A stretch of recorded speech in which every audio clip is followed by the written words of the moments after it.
গাঁজা খায়, গাঞ্জা খায়, সুদ খায়, ঘুষ খায়, এরা হইব মসজিদের সভাপতি। এক ওয়াক্ত নামাজ নাই, শুক্রবার একদিন আগে টুপি একটা কই ছবি তুলতে বাইর করে বাইকেরা বিসমিল্লাহ হয়ে মাথা দিয়ে সামনে হাতে হারে জায়গা অনেক সভাপতি বলে মসজিদ লেগে জায়গা। বাস্তব না বাস্তব?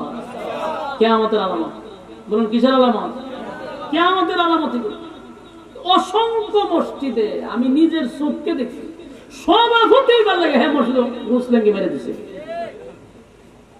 কত শেয়ার মুখে নাই দাড়ি, নাই নামাজ, প্রস্রাব করে ফানি দেওয়া হয় না, ডেলি 5-10 প্যাকেটের সিগারেট লাগে হ্যাঁ সাহেব মসজিদের সভাপতি। মাতব্বরি করতো, বাপ লইতো যায় মসজিদের সভাপতি। এটা ঠাডা পড়ছে রে কিয়ামতের আলামত।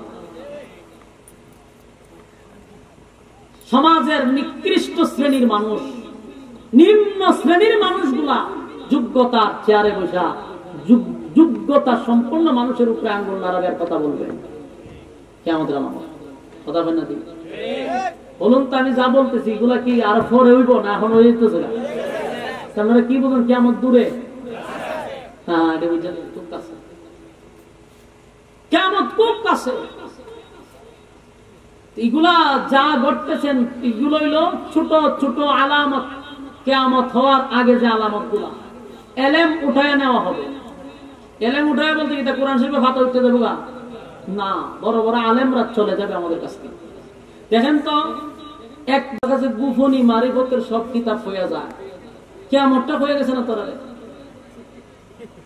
হয় শরীয়তের মৌলবীরা যা জানে তা আমরা পার কইরা কারণ মারিফতের